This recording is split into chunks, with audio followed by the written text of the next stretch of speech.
on se retrouve aujourd'hui pour une vidéo que j'avais très envie de filmer, à savoir un livre qui... Donc sur Instagram, moi j'avais mis un livre qui et les personnes qui voulaient me proposer quelque chose et je vais aujourd'hui vous présenter le fruit de cette réflexion parce que j'ai dû réfléchir parfois. Bref, c'est parti, on y va. J'ai eu beaucoup de propositions, je m'attendais franchement pas à en avoir autant, donc j'en ai sélectionné un certain nombre et je pense que j'ai pas pris la moitié, j'en ai pris moins que la moitié. Donc si jamais ça vous plaît, je vous ferai une vidéo numéro 2 avec le reste. Il y avait quelques doublons mais assez peu au final, donc pourquoi pas faire une autre vidéo avec ça si jamais ça vous tente. Mais j'ai choisi 12 propositions et je vais vous présenter donc a priori 12 livres. Je vais sûrement tricher donc ça fera plus au final, mais voilà, vous allez voir ça tout de suite. Première proposition que j'ai choisie, c'est un livre que tu aurais aimé lire enfant, ado. Et ça a été assez simple et assez évident pour moi. Et c'est Elana de Pierre Bottero. J'aurais adoré lire Elana quand j'étais enfant. Ado, peut-être, les deux, je ne sais pas. Peut-être le lire enfant et le relire ado. J'ai adoré, adoré le premier volume d'Elana. J'ai trouvé que c'était tellement incroyable comme lecture. C'était tellement riche, tellement intelligent. C'était tellement proche de ce qu'on peut, je pense, ressentir quand on est enfant. Il y a une véritable connaissance de la part de l'auteur des enfants, ce qui s'explique notamment par son métier puisqu'il était enseignant, il était professeur des écoles, donc il y a une certaine logique à la chose. Et je me suis non seulement identifiée en tant qu'individu par rapport à Elana, par rapport à ses problématiques, certaines de ses problématiques, et je pense que ça aurait été encore plus vrai si je l'avais lu quand j'étais plus jeune. Mais en plus de ça, avec l'âge et le recul, maintenant j'arrive à entendre la voix de l'auteur derrière tout ça et ce qu'il veut faire passer comme message en tant qu'adulte par rapport aux enfants. Et je pense vraiment que lire Elana jeune et le relire, si on a aimé plusieurs fois au fil de sa vie, ça peut être vraiment, vraiment quelque chose d'incroyable, d'intelligent, d'instructif. C'est vraiment une lecture que je vous recommande parce que c'est hyper sensible, enfin, je peux pas vous expliquer, c'est vraiment très particulier. Déjà parce que la plume en elle-même est vraiment de qualité, est vraiment exceptionnelle, mais parce que au-delà de l'écriture qui est très très bonne, il y a une véritable histoire qui est intéressante, qui est intrigante, qui vous embarque hyper facilement, et on a des personnages qui sont vraiment profonds, travaillés, avec des relations intéressantes, avec ce personnage d'Elana qui se perçoit de manière très juste en fait, ça veut dire qu'elle va pas se dévaloriser, mais elle va pas non plus se surestimer. J'ai trouvé qu'il y avait vraiment une très bonne balance en termes d'évaluation de ses capacités, de son potentiel, et que c'était bien d'avoir des personnages féminins représentés qui ne sont pas en train de se dévaloriser, et c'est pas si courant que ça. Donc vraiment, Elana, si vous avez l'occasion, découvrez-le, lisez-le, et sachez que je regrette beaucoup de ne pas l'avoir lu plus jeune. Je ne sais pas comment j'ai pu passer à côté, parce qu'apparemment, beaucoup, beaucoup de gens l'ont lu enfant. Je n'avais jamais entendu parler de ça, je n'en ai aucun souvenir, donc bah, c'est triste, mais voilà, c'est comme ça. Deuxième proposition, un livre qui te donne envie de te promener dans la nature.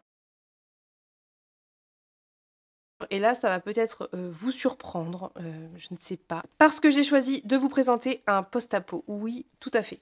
C'est 10 légendes des âges sombres de Jean-Marc Ligny, publié chez La Talente, qui est un recueil de 10 nouvelles qui ont été écrites sur une grande période de temps, une vingtaine d'années, je crois. Et pourquoi ce livre me donne envie de me promener dans la nature? Parce que dans ce livre, si vous voulez, la nature est soit inexistante, désertique, chaotique, parce que c'est du post-apo, soit extrêmement dangereuse, extrêmement hostile à l'humain. Et quand on lit ce genre de livre, on réalise la chance qu'on a d'avoir la nature qu'on a à l'heure actuelle. En plus, ça se passe en France, donc je veux dire, c'est facile de s'identifier, quoi. C'est pas comme quand ça se passe aux États-Unis, sur des très grandes routes infinies, avec un paysage désertique qui existe déjà. Là, vraiment, on est dans un contexte qu'on connaît, donc c'est hyper. C'est très visuel et très simple de se transposer. Ça m'a vraiment donné envie de profiter de la nature. Bah voilà, telle qu'elle est, quoi, fraîche, agréable, enfin, je sais pas comment vous dire, il y a une telle sensation de chaleur, de désertique, de danger, voilà, que je sais pas, ça m'a donné envie d'aller me promener, ça m'a donné envie de profiter de ce que j'avais autour de moi à l'instant T. Donc vraiment, ça a fait le job, hein. Je pense qu'en termes de post-apo à visée écologique, ça fonctionne très très bien. Donc peut-être qu'il faudrait plus le diffuser, je ne sais pas. Il y aurait d'autres livres qui pourraient fonctionner en vrai. Mais c'est vrai que ça, c'est ce qui m'est venu très spontanément à l'esprit parce que je me rappelle très bien que c'est vraiment l'envie que ça m'a donné quand je l'ai lu. Troisième livre, un livre qui te donne un peu d'espoir en l'humanité. Et là, ça ne va pas du tout vous surprendre puisque j'ai choisi de parler de cette duologie que je pense vous avez vu passer ici et ailleurs à de nombreuses reprises. Donc c'est la duologie Histoire de moines et de robots de Becky Chambers. Pourquoi? Parce qu'on a des humains qui ont compris, qui ont appris de leurs erreurs, qui ont été résilients, qui ont fait preuve d'intelligence et je pense notamment, particulièrement, au moment où les humains ont laissé partir les robots en s'excusant de les avoir exploités et en leur disant que jamais ils ne se permettraient de les recontacter, que voilà, il y avait vraiment cette espèce d'amende honorable de la part de l'humanité qui montrait que c'est une possibilité. Enfin, je veux dire, c'est de la fiction, on est d'accord, hein, mais je pense qu'il y a des gens qui pensent comme ça. De toute façon, si ça a été écrit par une humaine, donc voilà, c'est possible de penser comme ça. Ça donne un peu foi en notre capacité de s'améliorer, de faire mieux. Et j'ai adoré les humains que j'ai croisés dans cette duologie. J'ai adoré les personnages dans ce qu'ils avaient de positif, mais aussi de négatif, parce qu'ils ne sont pas non plus parfaits. Et c'est ça qui donne aussi espoir, c'est que on n'est pas face à des personnages parfaits qui, avec cette espèce d'idéal inatteignable, c'est quelque chose qui reste assez réaliste. C'est juste que on est face à des humains qui acceptent les autres tels qu'ils sont, sans se poser de questions, d'une part, et font des choix de vie qui sont dans la volonté de respecter l'environnement, la nature, les animaux et les autres êtres humains. Donc, si vous êtes en train de perdre foi en l'humanité et que vous avez besoin d'un petit peu de douceur, eh bien, tentez ça, parce que vraiment, en termes de SF, c'est vraiment, vraiment pas complexe. Il y a même rien de très, très compliqué, sincèrement, et ça fait du bien, voilà. Donc, ne vous attendez pas à de l'action, c'est lent, c'est un côté très philosophique, mais ça peut redonner foi en l'humanité. Quatrième livre, un livre que tu pourrais relire à l'infini. Ça a été assez difficile de choisir parce qu'en vrai, il y en a plein, mais j'ai choisi d'en présenter un que j'ai déjà relu à de nombreuses reprises, donc je pense 3 ou 4 fois à l'heure actuelle, donc je sais que je peux le relire plein de fois et que ça ne me lasse pas, parce que j'aurais pu présenter un livre que j'ai relu qu'une fois ou que j'ai jamais relu, mais l'objectif c'est d'essayer de coller à la réalité, et c'est Le Seigneur des Anneaux qui est plastifié parce que j'ai très peur que la couverture s'abîme, je suis désolée, ça fait des reflets. Le Seigneur des Anneaux de Tolkien. Je pense que je pourrais relire ce livre vraiment un nombre incalculable de fois parce que il y a tellement de choses, c'est tellement riche, c'est tellement immersif que j'ai pas l'impression.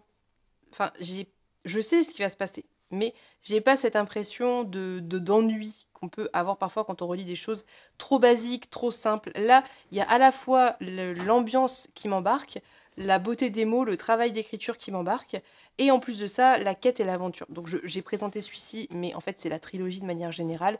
Vraiment, je pense que je pourrais le relire encore très régulièrement les années à venir sans m'en lasser. Et d'ailleurs, je n'ai toujours pas relu ce livre que j'ai acheté dans la nouvelle traduction et que j'ai très envie de relire, donc il va falloir que je le fasse parce que je suis très curieuse de voir ce que donne cette traduction et en plus c'est une très jolie version. Alors c'est pas le format collector hardback parce qu'il coûte vraiment trop cher et que voilà c'est un peu compliqué surtout quand on est sur une trilogie, mais ce format me convient très très bien. Donc j'en suis ravie. Il faut que je me procure les tomes 2 et 3 que je n'ai pas encore achetés. J'attendais d'avoir relu celui-ci pour relire la suite. Mais voilà. Il y a d'autres livres dont j'aurais pu vous parler, que j'ai déjà relu plein de fois et que je pourrais relire, je pense, encore plein de fois. Je pense à Eragon, que j'ai déjà lu plusieurs fois, par exemple. Mais je pense que en termes de relecture, où vraiment j'ai cette sensation de ne pas m'ennuyer, etc., je pense que Le Seigneur des Anneaux, c'est celui qui passe le mieux et dont je ne me lasserai, à mon avis, jamais. Cinquième proposition, un livre que tu en as marre de voir tourner sur Booktube et Instagram.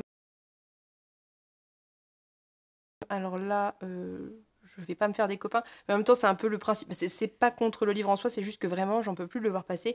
C'est de manière générale toute la saga de Sarah J. Maas, donc tout ce qui est avec voilà les faées, une couronne de machin et de trucs là. Je peux plus voir ces livres passer. Je les ai lus, hein. Enfin, j'ai lu les 4 qui étaient déjà sortis à l'époque. Donc le 1, le 2, le 3 et le 3 et demi ou je ne sais pas quoi.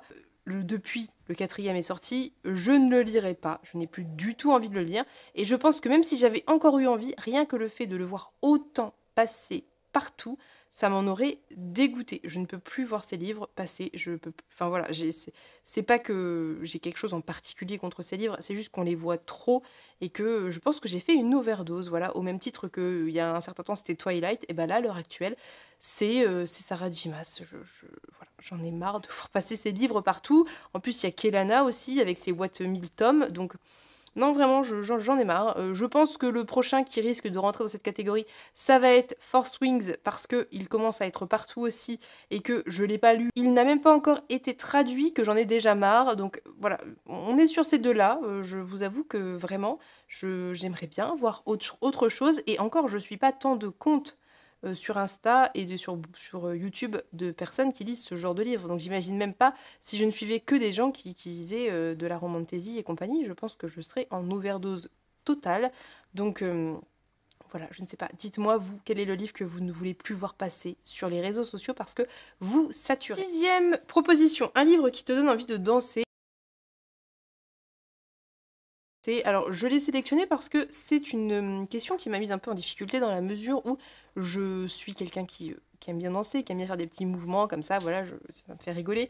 Mais le transposer à un livre, c'est très compliqué pour moi parce que bah, ça m'arrive pas souvent. En fait, ça m'arrive pas souvent d'avoir de très très fortes émotions quand je lis. Je veux dire, genre, qu'un livre réussisse à me donner envie de chanter, danser, de rire, etc. C'est pas si courant que ça, mais je pense pas être la seule en fait, hein, parce que faut vraiment qu'il y ait quelque chose de très très fort pour que ça en arrive à passer à, enfin, vous voyez, à ce que l'émotion reste pas juste devant vos yeux et soit transmise. Mais je pense et je pense que c'est totalement lié au fait qu'il y a un animé en rapport, parce que je pense que sinon ça aurait peut-être pas été ça. Je pense que celui qui s'en approcherait le plus, c'est le Château des nuages de Diana Wynne Jones, et donc forcément ça fait référence au Miyazaki qui est sorti il y a maintenant quelques années. Après réflexion, c'est celui, je pense, qui s'approche le plus de ce qui pourrait me donner envie de bouger, qui me communiquerait des émotions. Voilà, ce genre d'émotions qui donne envie de bouger, c'est ça. Mais je pense encore une fois que c'est vraiment extrêmement lié au fait que quand je lis ce livre ou quand j'ai lu ce livre, j'ai eu des passages assez précis de l'animé qui me sont venus en tête. Et c'est un animé, je trouve, qui est assez dynamique, où il y a quand même de la musique, voilà, il y a quelque chose qui donne envie de bouger, quoi. C'est assez communicatif. Je trouve que le livre aussi est très communicatif dans les émotions. Après, dans quelle mesure, encore une fois, c'est lié à l'animé ou c'est vraiment lié à la force des mots, je ne sais pas. Mais voilà, du coup, ça serait celui-ci, je pense. Septième proposition, un livre qui t'a fait changer d'avis. J'en ai mis deux parce que je ne sais plus lequel c'était et je pense que c'est un peu un mélange des deux. Alors, ça m'a fait changer d'avis sur la SF. Voilà, c'est pas, on parle pas d'avis politique ni quoi, on parle d'avis en termes de littérature. Avant ces livres, j'étais assez dubitatif par rapport à la SF, c'est-à-dire que j'avais une image très comment vous dire, très Asimov de la SF, alors que c'est un peu dépassé. Et ça m'a permis de changer d'avis à la fois sur la SF, mais, et là c'était très fort, sur les space opéras. Sachez qu'avant, je détestais tout ce qui était space et planète opéra. Je pense que c'est totalement dû à Star Wars. Je n'aime pas du tout Star Wars, donc je pense que c'est totalement dû à ça. Mais grâce aux Chroniques du Ratch et grâce à Tchaïkovski, donc dans la toile du temps, j'ai changé d'avis sur la SF et par la même occasion sur les planètes et space opéra. Donc je pense que par extension, on peut dire grâce à Marion, voilà, hein, c'est lâché, c'est elle qui m'a fait lire les deux, découvrir les deux. Et vraiment, ce sont deux livres qui ont totalement changé ma vision totale, qui était vraiment très arriérée, qui était très fausse, qui était très pleine de stéréotypes stupides sur la SF. Et j'en suis ravie, vraiment, je suis ravie d'avoir changé d'avis sur la SF, de m'être mise à lire plus de SF, d'enfin être capable de voir que la SF regorgeait de sous-genres et qu'il n'y a pas une SF, mais plein de manières d'envisager la SF. Et c'est trop chouette et j'en suis contente, ça a vraiment été deux très très bonnes découvertes, deux très gros coups de cœur. L'intégralité de la trilogie d'Anne Leckie et l'intégralité des deux tomes parus à l'heure actuelle de Tchaïkovski m'ont envoûtés à 100%, m'ont embarqué, m'ont touché, m'ont intéressé pour des raisons différentes dans les deux cas, mais par leur manière de représenter certaines choses, je pense notamment aux IA, que j'ai adoré, et leur manière d'être hyper sensible. En fait, pour moi, la SF, c'est quelque chose qui était très froid et pas du tout. Et bref, bon, je vais pas vous faire toute la liste des stéréotypes stupides que j'avais en tête, mais toujours est-il que grâce à ces ouvrages, j'ai changé d'avis sur la SF et j'en suis absolument ravie et très reconnaissante. Huitième proposition, un livre qui te rappelle ton enfance. Alors là, j'en ai un peu, enfin j'en ai deux. J'en ai un qui littéralement me rappelle mon enfance et des moments assez précis de mon enfance, et un que j'ai lu adulte, mais qui me renvoie à mon enfance. J'arrivais pas à décider ce qui rentrait le mieux ici, donc je vais vous parler des deux. Le premier, c'est toute une saga très très longue dont j'ai déjà parlé, c'est le Club des Cinq. Pour moi, le Club des Cinq, c'est hyper lié à mon enfance. J'ai lu, je pense, quasiment l'intégralité de ce qui a été publié dans les vieilles, dans les très très vieilles éditions qui datent, je pense, de l'enfance de ma mère. Alors ma mère n'est pas vieille, attention, mais coucou maman. Mais, euh, mais bon, pour des livres, c'est âgé, c'est ça que je veux dire. Voilà. Donc j'ai lu l'intégralité de ce qu'elle avait et elle en avait un paquet et j'ai des impressions très fortes et je sais que Juliette aussi. J'ai des impressions qui sont extrêmement liées. Enfin, vous voyez quand vous lisez un livre et que vous attachez à un livre des émotions très particulières, bah, le Club des Cinq pour moi c'est ça. Je me rappelle avec beaucoup de... Autant j'ai oublié les enquêtes, autant je me rappelle avec énormément de précision le sentiment de liberté que je ressentais quand je les voyais faire des trucs, genre se balader, aller à la chasse aux papillons, aller observer des animaux, faire des enquêtes. Enfin voilà, c'est quelque chose que c'est vraiment un sentiment qui est resté très fort en moi, où ils faisaient leur vie, en fait, ils se baladaient. Enfin voilà, il y avait ce côté très fantasme de l'enfant qui voit d'autres enfants être assez libres dans leur environnement. Et aussi, il y a des choses hyper prosaïques. Genre, je me rappelle très bien des moments où il buvait de la limonade. Genre, il buvait tout le temps de la limonade et ça m'a marqué. Et je sais pas pourquoi. Ça, il mangeait des sandwichs. Il mangeait tout le temps des sandwichs. Ou alors, c'est moi qui ai cette impression et ça se trouve pas du tout. Mais vraiment, le Club des Cinq, pour moi, c'est un truc hyper, voilà, c'est hyper nostalgique comme lecture. Je ne les ai pas relus depuis. J'ai envie, mais j'ai un peu peur. Et en même temps, je pense quand même que c'est une plume de qualité. Donc je pense que je pourrais y retourner sans être déçue en termes de plume. Après, en termes d'intrigue, je pense que je trouverais ça clairement beaucoup moins révolutionnaire que quand j'ai découvert ça à 7 ans. On va pas se mentir, mais pourquoi pas, peut-être tenter. Et l'autre livre qui me rappelle l'enfance, mais que j'ai découvert adulte, et c'est en ça que c'est fort, et je pense qu'il faut le souligner, c'est Magic Charlie d'Audrey Alouette. Magic Charlie, ça m'a replongé vraiment dans mon état d'esprit d'enfant. Je l'ai lu avec des yeux d'enfant, vraiment. J'ai suspendu toute incrédulité et j'étais à fond et j'avais l'âge, voilà, je sais pas, c'est peut-être 10 11 ans, Magic Charlie, du public cible et j'étais à fond avec eux et ça m'a rappelé des lectures et des sensations que j'avais pu avoir quand je lisais ce genre de livre enfant. Donc vraiment excellente lecture, j'ai adoré Magic Charlie, pour moi c'est vraiment une pépite, un coup de cœur. C'est très subjectif, je pense que plein de gens n'aiment pas, je pense que plein de gens trouvent ça trop jeunesse ou j'en sais rien, mais vraiment pour moi ça a été une espèce de révélation et en plus à ça s'ajoute le fait que je l'ai écouté et pas lu et que le lecteur pour moi est vraiment très très très très bon. J'ai adoré sa lecture, son interprétation, c'était incroyable. Donc voilà, j'ai le troisième tome à écouter, je vais l'écouter prochainement. J'ai hâte et en même temps, j'ai pas envie de terminer cette trilogie, mais on en reparlera. Dixième question, proposition, un livre qui t'a dégoûté par ses propos, ses personnages ou son histoire. Là, il y avait pas mal de choses qui rentraient, que ça soit par... Enfin, bon, il y a plein de façons d'envisager cette question. Je pourrais la reprendre une prochaine fois pour vous proposer d'autres lectures. Mais j'ai choisi ici de caser La passeuse de mots. La passeuse de mots, c'est un livre qui m'a dégoûtée par ses propos, par ses relations entre les personnages. Et son histoire, je sais pas, je suis pas allée assez loin pour vous le dire, puisque j'ai dû lire, je crois, 200 pages ou quelque chose comme ça du tome 1. Mais j'ai vraiment été dégoûtée par certains passages de ce livre et je reviendrai très rapidement, je vais pas redévelopper parce qu'on en a déjà beaucoup parlé. Le très long passage où le père de l'héroïne, qui est présenté comme un adulte positif, comme un adulte bon, gentil, enfin voilà, très positif, explique gentiment à sa fille, et c'est tout début du tome 1, que ce qui se passe chez les autres doit rester chez les autres, que ça arrive d'être de mauvaise humeur et de passer ses nerfs sur son enfant.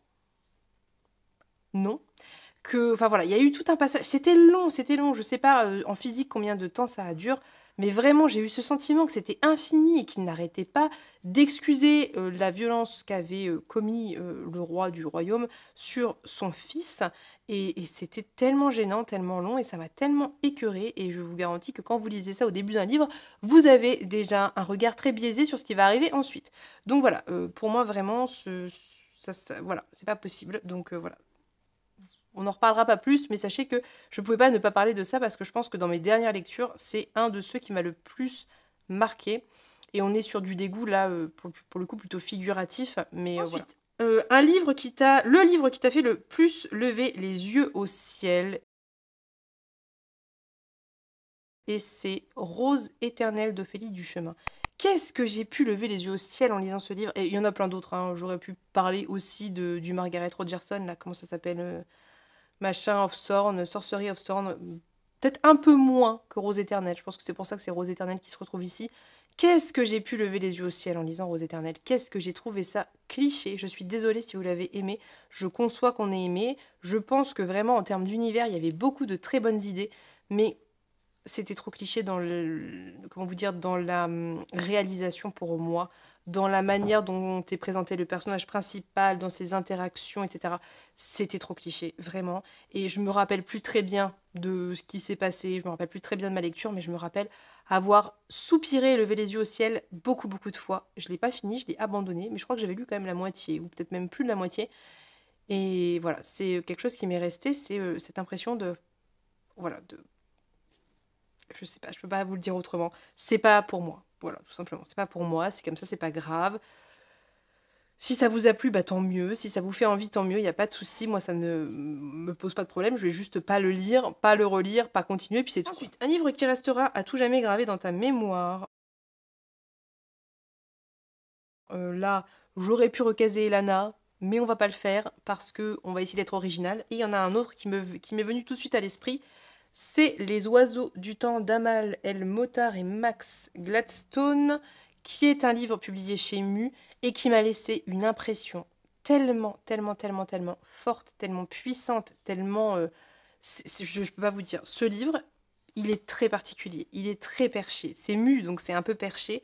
C'est bizarre parfois, c'est difficile de comprendre à d'autres fois, mais l'impression générale de ce livre, certains passages, certaines émotions, certains... Vraiment, ça fait plus d'un an que je l'ai lu et j'ai encore des passages hyper précis en tête. C'est un livre qui m'a vraiment durablement marqué, que je compte relire très prochainement, voire même sur cette fin d'année, parce que j'ai très envie de le relire depuis que je l'ai lu, enfin un petit bout de temps déjà, et j'ai adoré, j'ai adoré. C'est en gros une histoire d'amour entre deux personnages. On ne sait pas trop dans quelle mesure elles sont humaines ou pas. Il y a plein de choses qu'on ne sait pas sur l'univers, qu'on ne comprend pas très bien. Tout ce qu'on sait, c'est qu'elles font partie de deux clans ennemis et que toutes deux remontent le temps, en tout cas se baladent sur des univers, des plans parallèles et à des fils de temps différents et se rencontrent, se croisent. Et c'est hyper dangereux parce qu'elles sont pas du même clan et que ça pourrait très mal finir pour toutes les deux. Et c'était hyper envoûtant, c'était hyper beau, en fait, c'est une très belle histoire d'amour, comme moi je les aime, c'est-à-dire c'est pas de la romance comme on l'entend, et c'est ça que j'ai aimé, je pense, et pas que. L'écriture était incroyable, enfin bref. Excellente, excellente lecture, c'est de la SF, si vous aimez la SF, si vous aimez Mu, si vous aimez les trucs un peu particuliers, les histoires d'amour, pas comme toutes celles qu'on peut voir, vraiment très différentes, mais qui sonnent très vraies, allez-y. Tentez-le, peut-être que ça vous plaira pas, mais ça vaut le coup de le tenter, je pense. C'est un prix Hugo, Locus et Nebula. C'est le prix Hugo, Locus et Nebula de 2001 et je comprends pourquoi, parce que excellente lecture. Et nous voici arrivés au 12e et dernier livre, si je ne dis pas de bêtises et si je me trompe pas dans mes comptes, chose qui m'arrive très régulièrement. Un livre que tu recommandes systématiquement. Question extrêmement compliquée. Il y a plein de livres que je recommande systématiquement.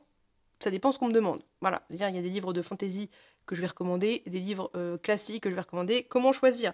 Donc, après avoir fait un brainstorming avec ma propre personne, j'ai décidé de vous citer L'Assassin Royal de Robin Hobb. Pourquoi? Parce que je pense que c'est celui plaira au plus de monde. Parce que ça peut convenir aux adultes, ça peut convenir aux ados, bons lecteurs, parce que c'est bien écrit, parce que c'est riche, parce qu'on a un univers hyper construit, hyper intelligent, hyper développé, parce qu'il se passe mille et une choses hyper cohérentes, parce que, Enfin, vraiment, l'assassin royal, je n'ai jamais vu personne qui n'aimait pas l'assassin royal. Alors, il y en a sûrement plein, on va pas se mentir, c'est obligé. Peut-être que ces gens juste se font tout petits parce que tout le monde encense l'assassin royal et je le comprends tout à fait. Mais quand même, les gens, quand j'en parle de manière directe, voilà, en général, tout le monde a apprécié l'assassin royal parce que même s'il y a des choses qu'on aime moins, même si, voilà, on n'est pas forcément fan à 100%, on y trouve quand même son compte, je trouve. Et je pense que c'est une recommandation assez générale, assez large en termes de fantaisie qui fonctionne plutôt bien. En termes de tranche d'âge, de goût, d'écriture, univers de médiéval, avec de la magie, avec d'autres différents types de magie. Enfin, vraiment, c'est très complet avec cette histoire de dragon qui va arriver petit à petit. Enfin, voilà, je vous en dirai pas plus pour pas vous spoiler, mais je pense qu'on coche quand même pas mal de cases et ça peut fonctionner avec plein de gens. Et c'est vrai que c'est quelque chose que je recommande assez facilement. Donc, je sais pas, dites-moi si cette réponse vous convient ou si j'aurais dû citer par genre potentiel, mais voilà. Si je devais dire autre chose, je dirais Becky, hein. Je pense que Becky, je la recommande à tout va, à tout le monde, à toute occasion. Voilà, je recommande très facilement Becky Chambers parce que c'est très accessible, parce que c'est très positif, parce que c'est très doux et ça fonctionne très bien. Donc, je pense que c'est ces deux-là que je recommanderais à l'heure actuelle le plus facilement. Voilà, c'est tout pour ce premier volume qui aura quand même duré un certain temps puisqu'on est à 28 minutes de vidéo et que je commence à avoir la gorge toute sèche et que je suis en train littéralement de me dessécher sur place, donc je vais maintenant vous laisser. N'hésitez pas à me dire en commentaire vos propres réponses à ces questions, peut-être pas toutes si vous voulez pas toutes, mais peut-être quelques-unes qui vous viennent très spontanément à l'esprit. N'hésitez pas à me dire en commentaire, je trouve ça toujours très drôle d'avoir un petit peu le retour de chacun chacune. Et puis n'hésitez pas à me dire si ça vous a plu, si vous aimeriez que je vous fasse éventuellement une deuxième vidéo en sachant que j'en ai encore pas mal sous le coude. Donc, puis je pourrais toujours refaire un sondage si besoin. Donc voilà, je vais maintenant vous laisser. Je vous souhaite une très belle journée. Je vous souhaite plein de très belles lectures. Je vous fais de gros bisous et on se dit à bientôt pour une prochaine vidéo. Bye bye!